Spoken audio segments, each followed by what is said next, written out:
pasca diperiksanya artis Rizky Febian sebagai saksi dalam kasus dugaan penipuan berkedok trading binary option melalui aplikasi Quotex dengan tersangka Doni Salmanan.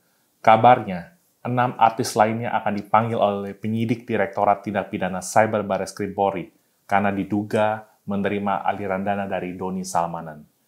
Bagaimana kasus dan penjelasan hukumnya? Kita akan bahas topik yang menarik ini dalam acara Trending Case.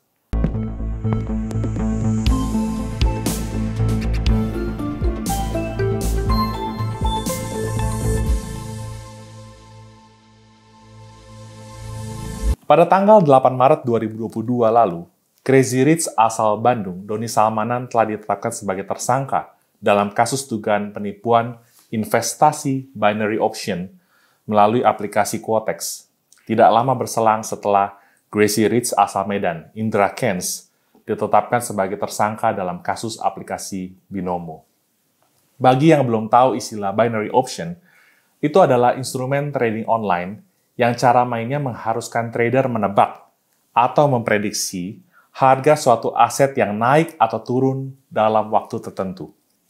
Trader bisa memilih aset yang ditradingkan, biasanya berupa indeks saham, mata uang, sampai cryptocurrency yang sedang tren. Setelah memilih aset yang ditradingkan, trader harus mempertaruhkan sebagian modal miliknya guna memperoleh keuntungan. Promosi dan iming-iming keuntungan dari binary option kemudian dipromosikan aplikasinya oleh para afiliator dengan segala hingar-bingar dan semuanya kehidupan di media sosial. Afiliator jelas berbeda dengan influencer.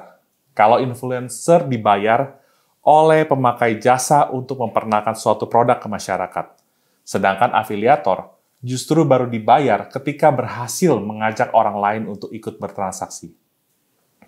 Kemewahan dan pamer harta dari para afiliator yang menamakan dirinya Sultan atau Crazy Rich di medsos telah membuat istilah flexing menjadi viral. Menurut Profesor Renald Kasali, yang saya kagumi pemikiran-pemikiran bernasnya, istilah flexing sederhananya adalah pamer kemewahan di media sosial seperti Instagram, TikTok, dan YouTube. Flexing dilakukan dengan cara mengunggah barang branded atau hasil pencapaian seseorang. Padahal, menurut Renald Kasali, orang yang benar-benar kaya cenderung memilih silent ketimbang memamerkan hartanya ke publik. Barangkali karena alasan tertentu, misalnya keamanan atau takut dicolek oleh Ibu Sri Mulyani. Kembali ke soal beberapa artis yang diduga menerima aliran dana secara tidak langsung dari Doni Salmanan.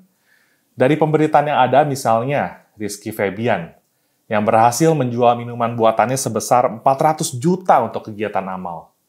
Berikutnya, Rizky Bilar dan Lesti Kejora yang mendapat amplop coklat yang diduga berisi uang saat mereka menikah. Kemudian, Reza Arab yang menerima donasi 1 miliar saat live streaming game. Alasannya hanya karena Doni Salmanan suka dengan konten-konten Reza Arab sejak dulu. Lalu bagaimana penjelasan hukumnya agar kawan-kawan artis dan public figure ini tidak sampai dikategorikan sebagai pelaku pasif dari tindak pidana pencucian uang?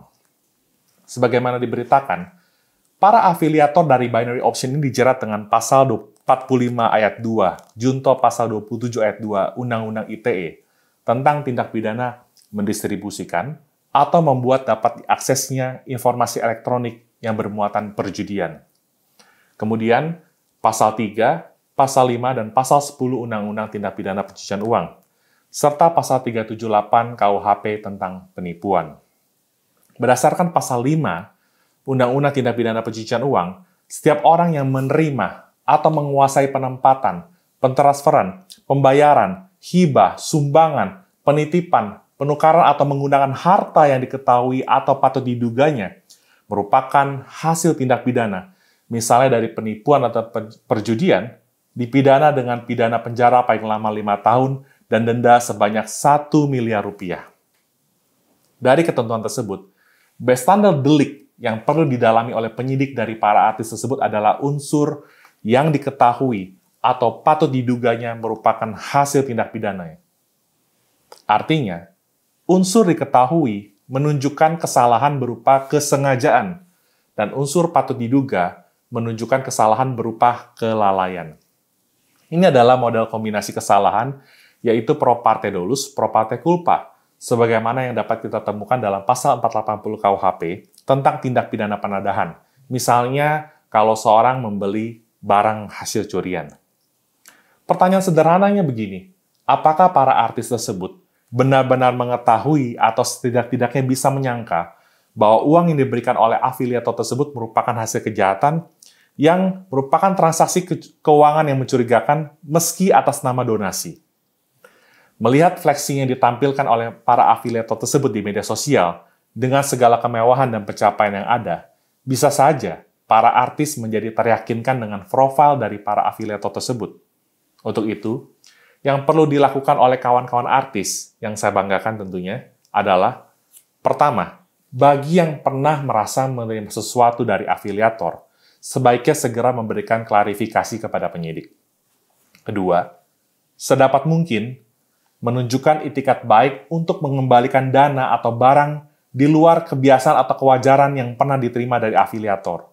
Tujuannya adalah untuk memastikan penyitaan aset hasil tindak pidana bisa maksimal untuk memulihkan kerugian para korban. Yang ketiga, pastikan kawan-kawan artis didampingi oleh para advokat yang profesional untuk menyampaikan keterangan di berita acara pemeriksaan mengenai fakta yang sebenar-benarnya, termasuk jikalau kawan-kawan artis ternyata memang tidak mengetahui atau tidak pernah menyangka bahwa uang atau barang yang diberikan afiliator merupakan hasil kejahatan. Terakhir, saya hendak menyampaikan bahwa saat ini banyak sekali modus penawaran titip uang dari pelaku money laundering dalam jumlah ratusan miliar yang bahkan tidak akan ditagih dalam waktu yang cukup lama. Sehingga tawaran ini dapat membuat beberapa orang hilaf dan tergiur untuk memberikan data pribadi, nomor rekening, dan akhirnya menerima titipan uang haram tersebut, serta tidak melaporkannya ke PPATK sebagai Financial Intelligence Unit. Padahal, sanksi pidana pencucian uang sudah menanti di depan mata. Oleh karena itu, dalam kesempatan ini, izinkanlah saya mengingatkan bahwa tidak ada resep cepat kaya di jalur yang benar. Semua membutuhkan proses, kerja keras, strategi yang matang, dan juga doa. Jangan sampai nih, kita mencintai uang dengan mengabaikan akal sehat dan hati nurani, sebab itu adalah akar dari segala kejahatan. Sampai jumpa kembali dengan saya, Albert Aries, dalam acara Training Case berikutnya.